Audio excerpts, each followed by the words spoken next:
expresar el agradecimiento en este caso a Laboratorios Novartis por el patrocinio de esta conferencia de esta hora.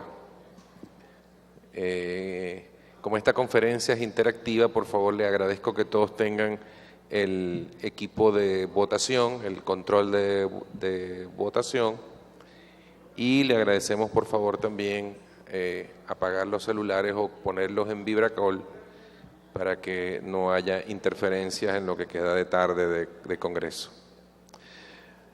Ahora esta conferencia de esta tarde se llama Solapamiento Asma EPOC 2015, quien va a ser dictada por un buen amigo de esta sociedad, el doctor Agustín Acuña, quien es profesor de la Cátedra de Neumonología y Cirugía Torácica del Hospital Universitario de Caracas y de la Universidad Central de Venezuela, y quien es jefe del Servicio de Neumonología del Centro Médico Docente La Trinidad.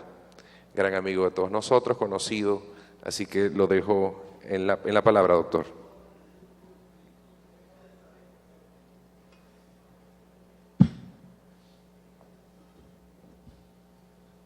Bueno, muchas gracias por la invitación y por estar acá resolviendo y cuestionando temas, conversando temas de interés de neumonología.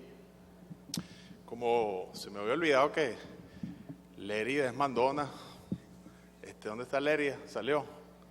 Lérida me mandó a hacer unas preguntas.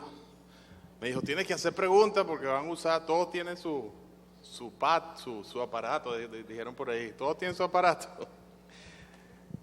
Vamos a hacer una pregunta a ver si estamos resolviendo el tema tecnológico bien. ¿Ven algún animal ahí?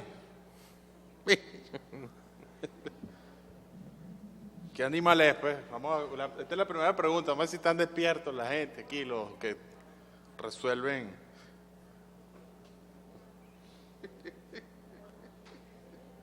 ¿Ustedes me avisan? ¿O cómo es el sistema? Ah, bien. 19 no se han despertado, no han visto la iguana. Bueno, vamos a ponerle una foto mejor. ¿Ven? Comienza a ser una iguana, ¿verdad? Y esta, mejor. Esta foto la tomé hace 2 años en Margarita cuando hicimos el congreso de Sodetora, iba con José Silva. ¿Te acuerdas que vimos esta iguana? Esta foto la tomamos allá en Margarita, recordando Sodetora hace 2 años. Bueno, este concepto es algo viejo, pero siempre con cosas nuevas, como todo en la medicina y la vida media de la verdad. Cambia, pero siempre hay que volver a conceptos originales, ¿no? Y fíjense, esto fue, por cierto, una reunión promovida por, entonces, no se llamaba Novartis, era Siva Geigi. Siva reunía un grupo de expertos y conversaban sobre algún tema. Y desde esta época ya sabemos que no son enfermedades como tal, son síndromes. Y son completamente distintos un paciente enfisematoso a un paciente bronquítico crónico. Ahora la cosa se nos complica porque ahora le agregamos el componente de asma o cualquier otro componente de la enfermedad de la vía aérea. Y Gordon Snyder y después el consenso que hizo la TS resumían el diagrama de Venn, que a veces los estudiantes me dicen, ¿y qué neumonólogo es Venn? No, Venn no es un neumonólogo, Venn es un matemático suizo que no tiene nada que ver con neumonología. Es más, en PowerPoint, botón de la izquierda, aparece diagrama de Venn. O sea, todos los diagramas que sean desproporcionados son diagramas de Venn. Bueno, este es el nuestro, este es el de ASMA y EPOC. Y lo que explica o pretendía de alguna manera introducir era la cantidad de fenotipos que había en estas dos enfermedades y que EPOC era bronquitis o es bronquitis crónica y o enfisema que puede estar acompañado o no de asma, pero en el cual se demuestre limitación al flujo aéreo, que ese es el concepto operativo de esto.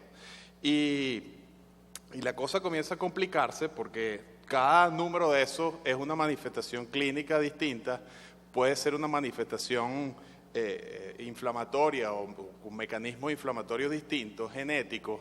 Es decir, que cada vez vemos a estas enfermedades no como un ente estático, sino como algo muy dinámico. Y en realidad es porque obviamente desde su inicio, desde su historia, lo llamamos como una enfermedad, pero en realidad son síndromes obstructivos de la vía aérea que pueden tener un comportamiento variable desde el punto de vista inflamatorio y clínico, que se pueden asemejar en uno u otro momento de la historia del enfermo como asma o como características de EPOC. Y eso es fundamentalmente el solapamiento.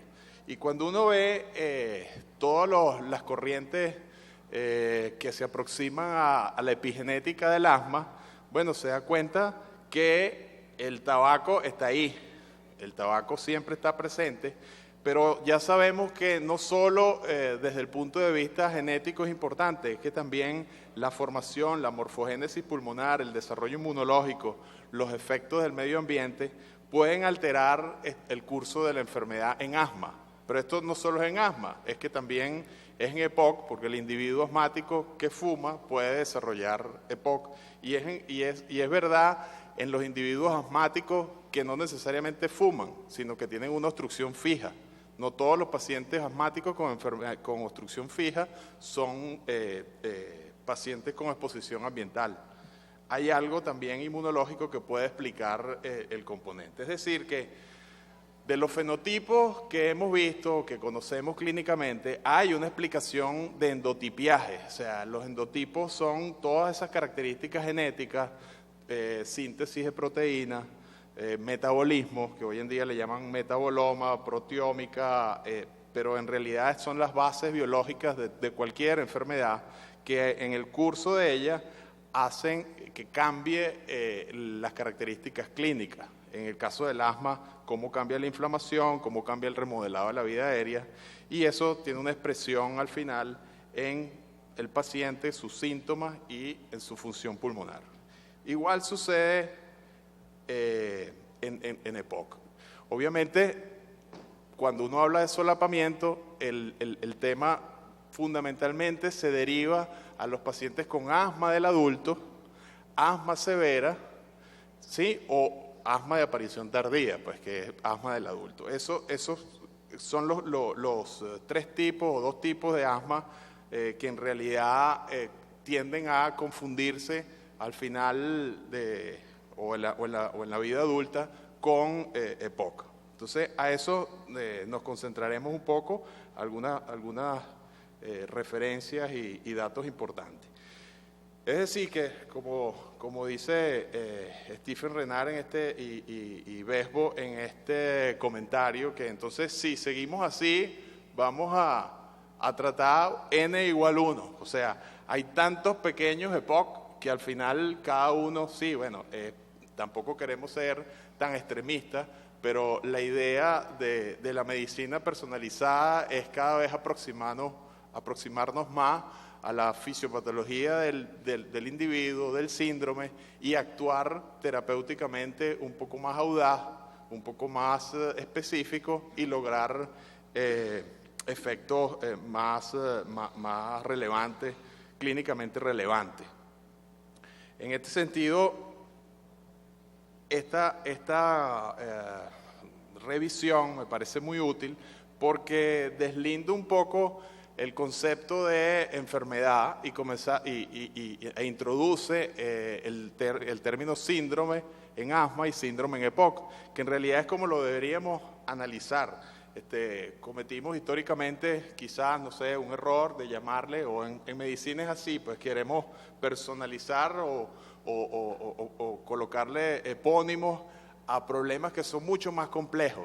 Y ese es el ejemplo del asma y el EPOC, que no son enfermedades, son problemas biológicos muy complejos, que tienen una expresión fisiopatológica compleja y clínicamente muy heterogénea. Y eso es lo que ellos dicen acá, que son síndromes y no se deben ver como desórdenes separados que se solapan.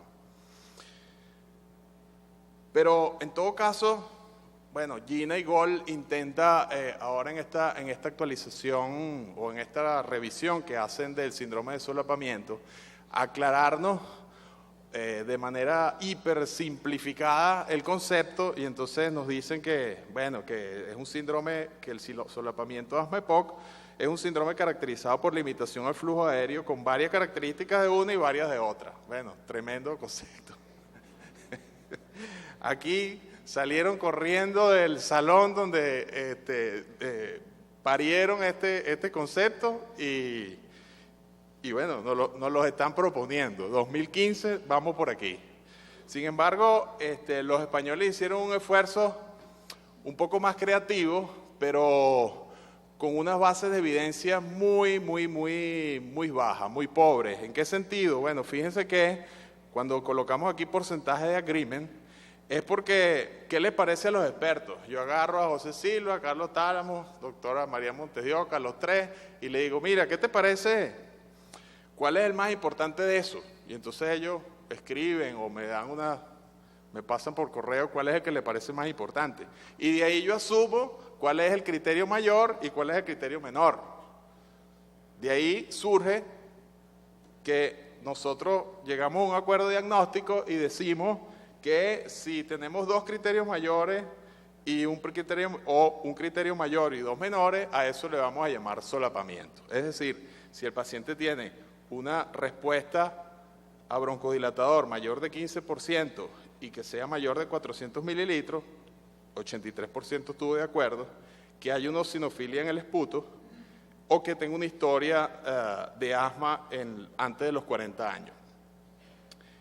El segundo, eosinofilia en esputo, se podrá imaginar que es algo muy complicado y que clínicamente no lo hacemos. No es hacer como el sedimento urinario, mídeme en el esputo, ¿cuánto hay de eosinofilia? No, eso no es así, es un proceso mucho más laborioso, que demanda técnica, demanda tiempo y no es clínicamente relevante, ¿no? Y fíjense que los otros son muy pobres, también predictores según ellos. Bueno, predictores no, llegaron al acuerdo como IgE alta o historia personal de atopia, o el criterio que muchos usamos, que es una respuesta broncodilatadora con un BES mayor de 12% y 200 mililitros. Vamos a ver, si nosotros miramos la prevalencia, con estos conceptos generales que hemos usado en los estudios de cohorte, en los estudios de base poblacional, ¿cuánto creen ustedes que es la prevalencia de un síndrome de solapamiento asma-EPOC?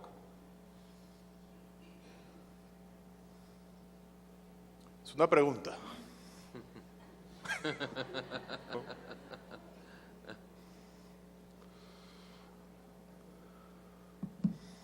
Bueno, alrededor de 20, menos de 10%. La mayoría, qué bueno, me parece bien interesante porque son las dos. Las dos respuestas pueden ser reales dependiendo de qué población estamos mirando. Si uno habla de población general, es alrededor de 2%, la población adulta, ¿no? Pero si uno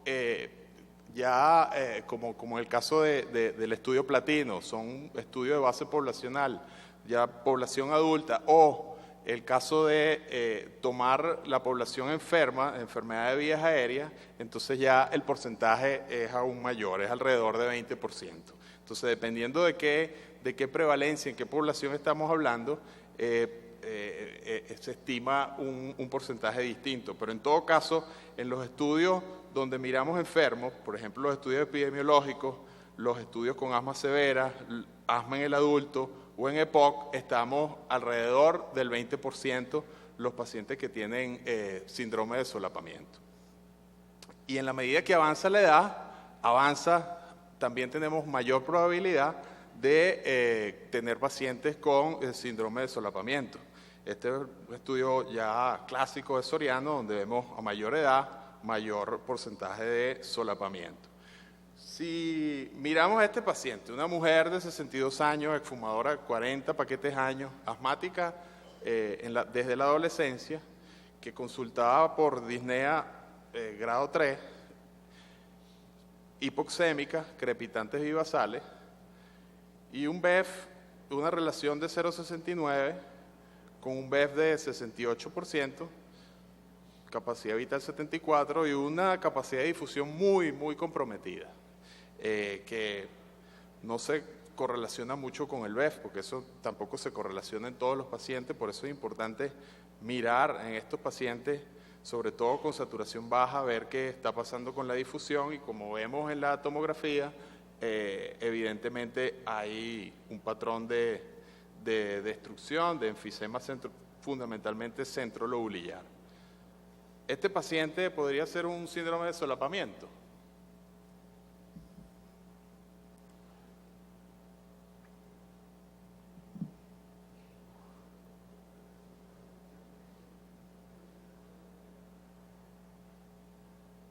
Correcto, sí, 67%, sí, ¿verdad? Es un paciente que definitivamente, como el concepto es tan general, tiene esto, tiene EPOC, pero tiene algunas características de aquí y unas características de allá. Bueno, esto es un solapamiento. Paciente que tiene una historia de asma, tiene obviamente un EPOC y predominantemente enfisema. Otra pregunta, esta es la tercera, no hago más, Lérida, si no me van a... el impacto sobre los sistemas de salud del síndrome de solapamiento asma-EPOC se debe a, ¿por qué es importante que nosotros hablemos de esto? Porque la mortalidad es mayor que el asma, porque la mortalidad es mayor que en EPOC, porque la tasa de exacerbación es alta, todas las anteriores o ninguna de las anteriores. Eso es A, B, C, D, E.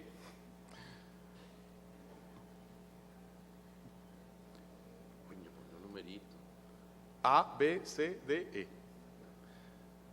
D, correcto. C, 29%. Sí, mayor tasa de exacerbaciones, pero también hay datos que nos hablan de mayor mortalidad. Y lo vemos acá, este es el estudio del profesor Manino, que es una corte de 15.203 pacientes, vieron la mortalidad en 4.542, de ahí estudiaron cuáles morían por síndrome de solapamiento, por EPOC y por asma, y fíjense que el hazard ratio es mayor en los pacientes que tienen solapamiento.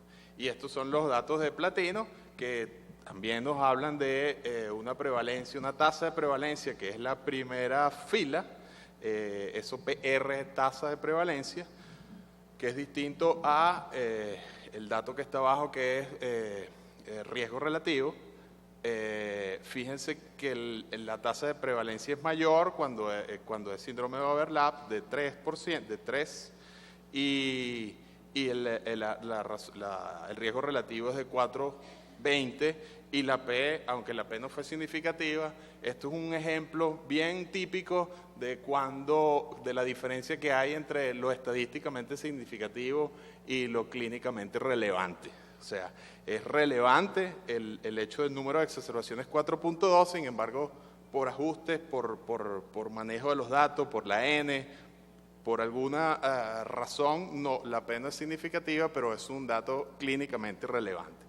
Y por otra parte, estos estudios también demostraron una asociación importante en el riesgo de hospitalización. Es decir, que no solo son exacerbaciones, sino es hospitalización y es mortalidad, el impacto que hay en los pacientes con solapamiento asma-EPOC.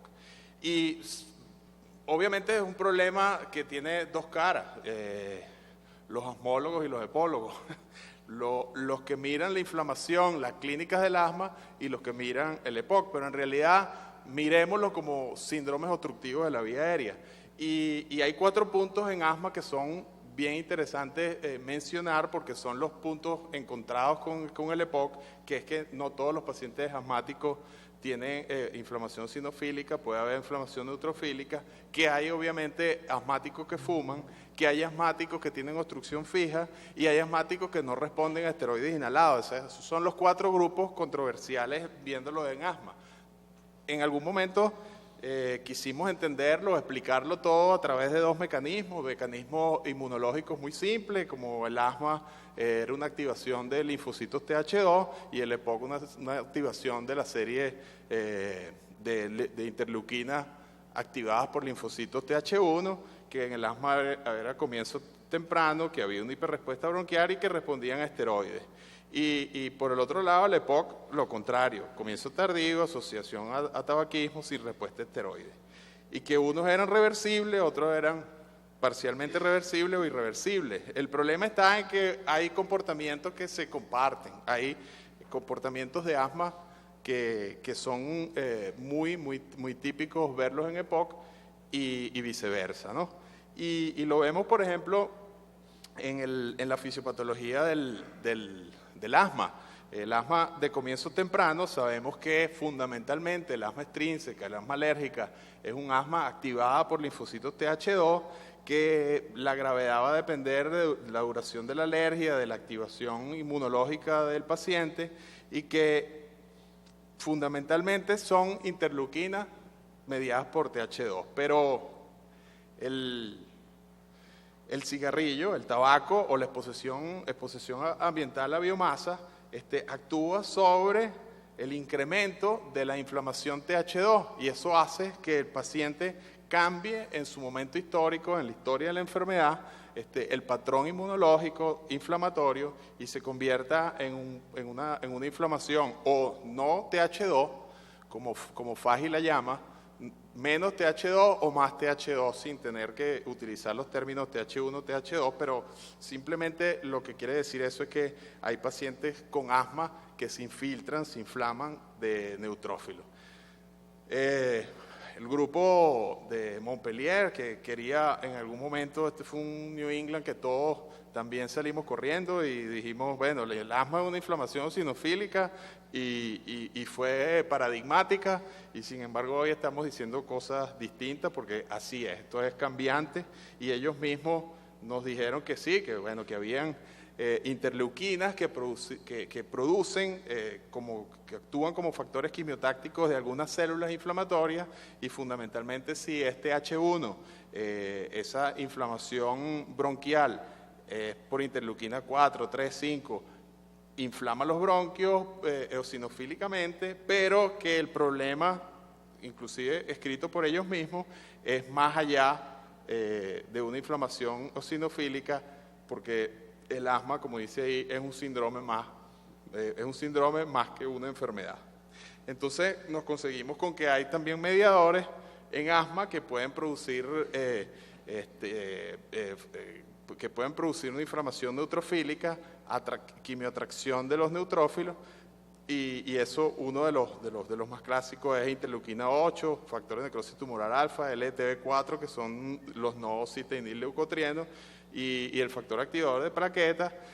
Ya hace algún tiempo demostramos que si uno induce uno puede inducir inflamación neutrofílica en asmáticos alérgicos.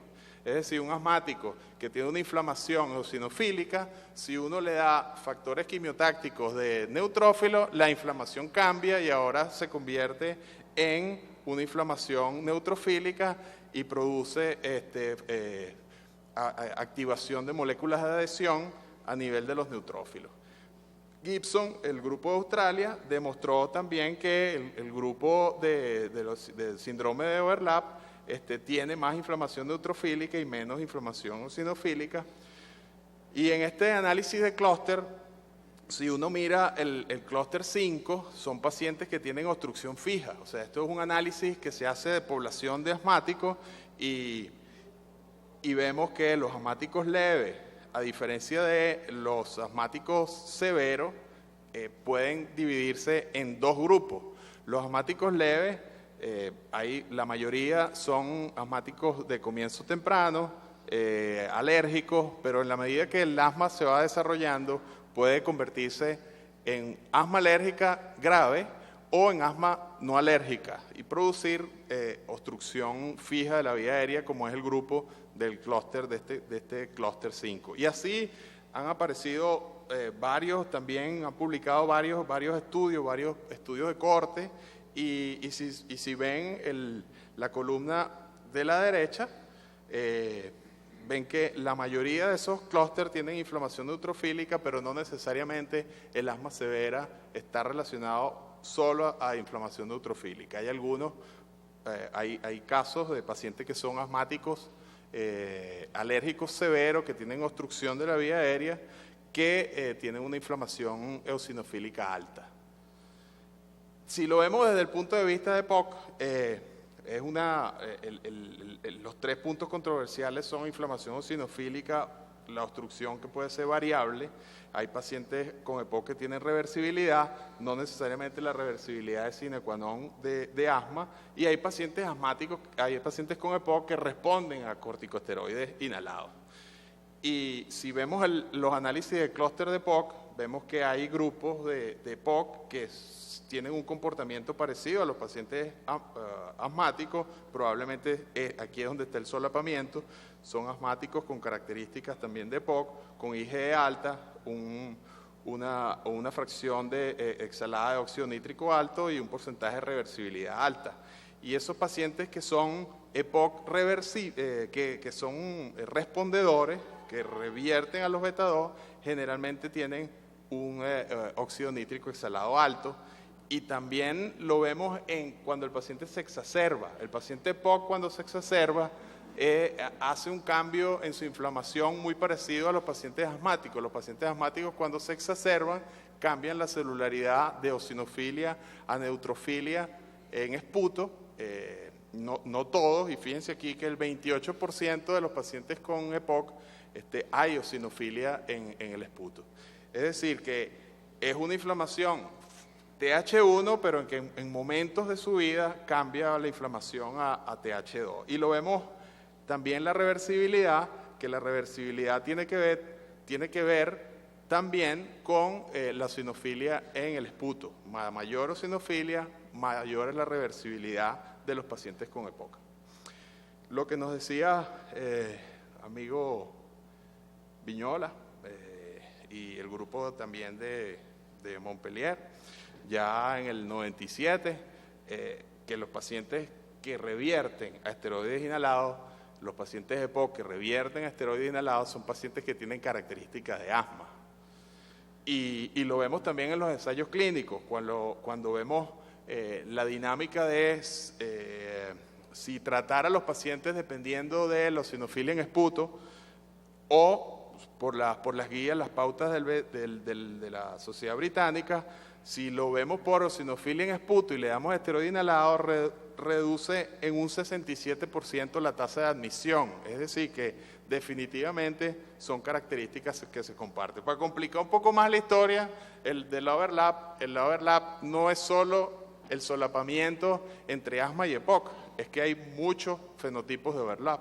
Entonces, por ejemplo, la aspergilosis broncopulmonar alérgica no es exclusiva de los asmáticos, el déficit de alfa-1 antitripsina, los pacientes exacerbadores frecuentes pueden estar en un lado y en el otro, los pacientes con EPOC pueden tener IgE alta, al contrario, los pacientes con asma extrínseca son los que suelen tener IgE alta, no es exclusivo.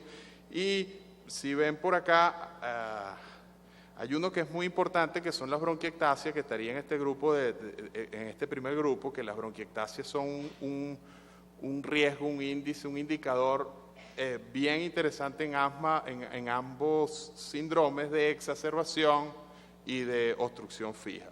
No todos los pacientes con reversibilidad, los beta-2, están del lado del asma. Hay fumadores asmáticos, la inflamación, como les dije, puede ser eosinofílica o no eosinofílica. Es decir, que en esta constelación de los pacientes con overlap es un problema dinámico que hay que verlo orientado a qué tipo de tratamiento, o cada vez más dirigido al tratamiento más específico de los pacientes, bien sea a quiénes darle esteroides inhalados, qué paciente utilizar anticuerpos monoclonales eventualmente, y no tratar a todos estos pacientes con la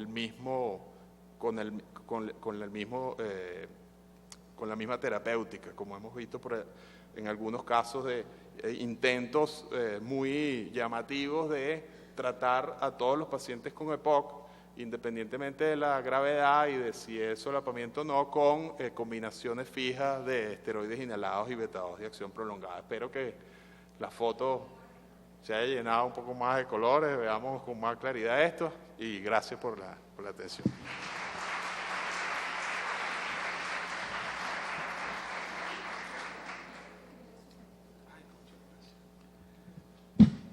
Estamos abiertos a la sesión de preguntas con el doctor Agustín, de una vez. Agustín Acuña. Entonces, está el micrófono por ahí, creo. Agustín, ahí tienes. ¿Dónde?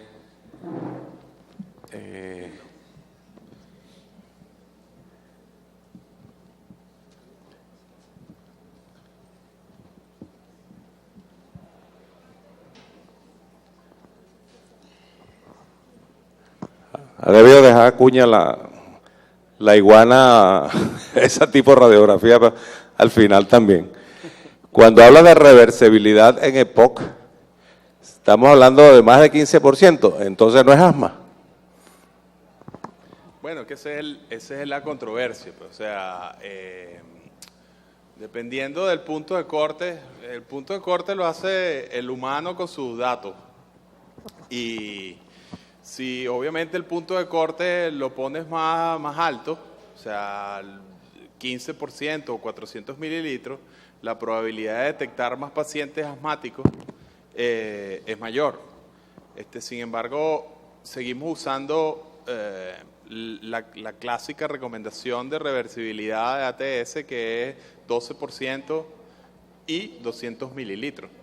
Pero esa digamos que es un punto de corte de CEPAR, del grupo de EPOC de CEPAR, que hizo esas guías de solapamiento y lo trazaron allí, obviamente con la pretensión de que aumentara la probabilidad de detectar más casos de asma.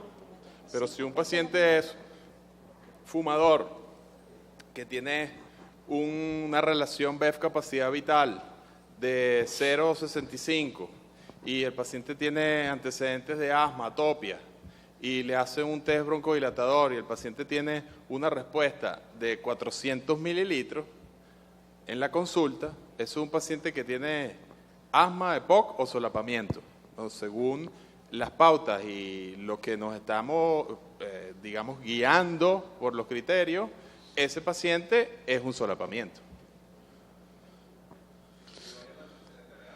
Lo que pasa es que tenemos, digamos, el paradigma de que queremos esforzar los diagnósticos, o sea, el rompecabezas. La verdad es que lo que importa es las exacerbaciones del paciente, la calidad de vida, sus síntomas.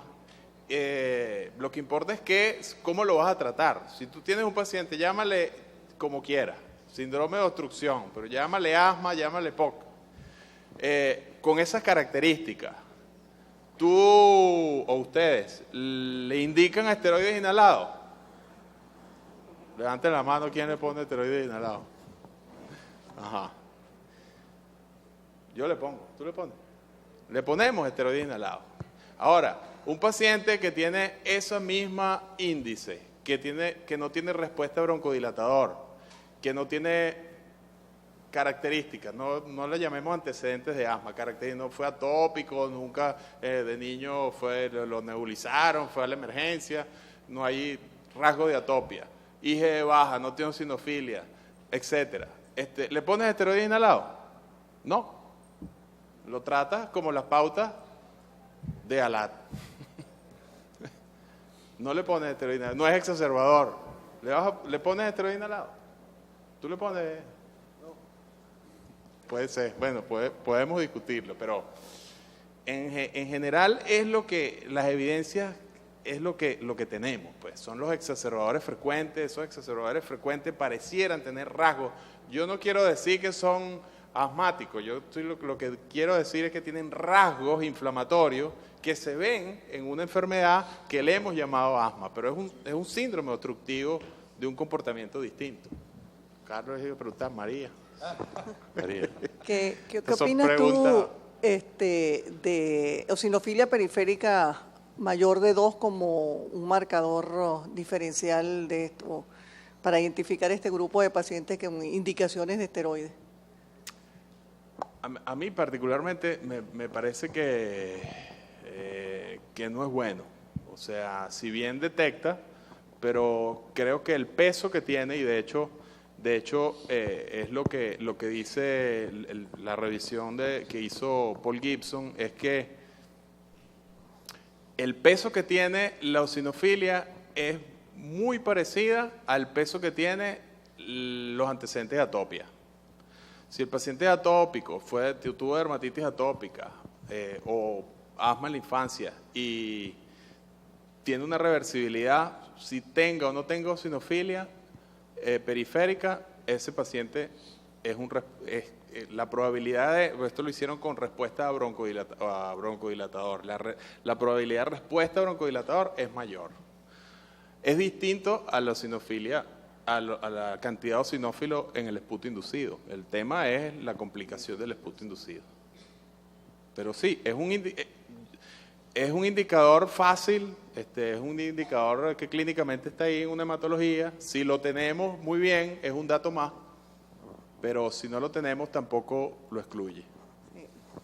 El problema es que los estudios retrospectivos que están haciendo en poblaciones de POC para identificar este subgrupo de pacientes con indicación de esteroides por un posible componente asmático, en los megatrials, Isolde, Uplift, Eclipse, o sea, todos los megatrials, es que estamos hablando de un 60 a 60 y pico % de los pacientes con EPOC. Claro. Y es una manipulación para el sobreuso de esteroides. Totalmente. Entonces, por eso quería oír Totalmente. Es un dato muy débil para predecir si el paciente es solapamiento o si el paciente tiene respuesta a esteroide inhalado.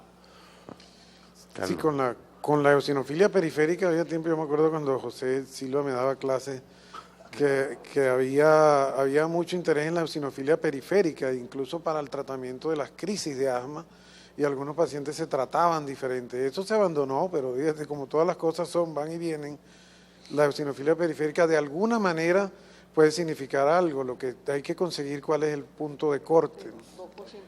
2% es muy poco. Es muy poco. Entonces, claro, eso es una cosa. Otro dato interesante que nosotros no hemos publicado, sino parcialmente presentado, es que en nuestros pacientes de POC del hospital, en un grupo importante que estudió Dolores, con la gente estudiamos allí, el 60% de los pacientes tenían alguna manifestación atópica. Tienen manifestación de atopia, por lo menos a lo mejor nosotros. Yo estoy seguro que como se ha venido demostrando, los venezolanos somos diferentes de los otros y cada país tendrá una cifra diferente. Claro. Pero la atopía en Venezuela es bien frecuente. Y la pregunta es, ahí para ponerte en algo, un asmático con historia de asma que tiene obstrucción permanente y ha tenido un hábito tabáquico de menos de 10, o sea, vamos a decirlo 10, que está en el medio, ¿qué es? O un asmático, quítale el hábito tabáquico, no tiene factor de riesgo, pero tiene una obstrucción permanente irreversible. Es un paciente con asma severa con obstrucción fija. Pero no tiene síntomas. No, pero tiene obstrucción. Pero tiene obstrucción fija. Eso me gusta oírlo porque Sí. eso es lo que yo digo. Si tienes obstrucción, y si tienes una obstrucción importante, una obstrucción es una enfermedad grave, aunque no tenga síntomas. Asmático severo con obstrucción aunque fija. no tenga síntomas, y todo nos esté diciendo ahora que los síntomas son importantes, aunque Gina y Latin Epoch diga algo también con los síntomas también, que es más importante, ¿ok? Está bien. Gracias. ¿Alguna otra pregunta? ¿Hay puntos de coincidencia entre la publicación Gina Gold y lo que ha publicado Archivo de Bronconeumonología del síndrome de solapamiento en España? ¿Qué hay en común o en diferencia entre esas tres? Bueno, en común es que las dos son opiniones de expertos. Son opiniones, a mí me parece que claro, que hay que trabajar un poco más en evidencias más robustas. Son válidas, obviamente dan una orientación. Quizá lo que hace el grupo de CEPAR es aumentar un poco más el valor predictivo positivo pues, del diagnóstico, utilizando fundamentalmente el punto de corte de la reversibilidad a los broncodilatadores mayor de 400% y 15%. O sea, ellos están tratando de pescar con mayor probabilidad a esos pacientes, pero en términos generales unas recomendaciones muy parecidas. Obviamente también orientado a la preocupación de no tratar a todos los pacientes con EPOC con esteroides inhalados. ¿Son estos pacientes, Agustín, con obstrucción fija, susceptibles de ser incluidos en tratamiento como omalizumab si tienen atopia, IG elevada, algunos de los factores que coloca la guía española, ¿son susceptibles de incluir estos pacientes en tratamiento con omalizumab? Claro. Si tú tienes un paciente, la indicación de omalizumab es asma.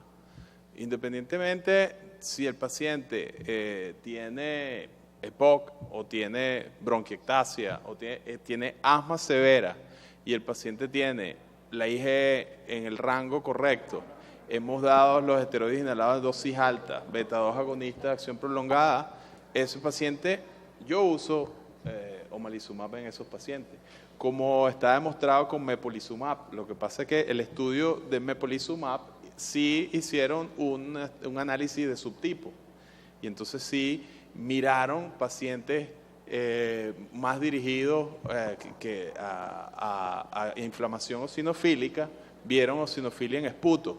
Lamentablemente con omalizumab no tenemos un estudio así que sea orientador hacia allá, pero es lógico pensar que se comportan parecidos. Pues. Bueno, ¿no hay alguna otra pregunta? Le damos las gracias al doctor Agustín Acuña y a Laboratorios Novartis por el patrocinio de esta conferencia. Y bueno, vamos a continuar de seguir.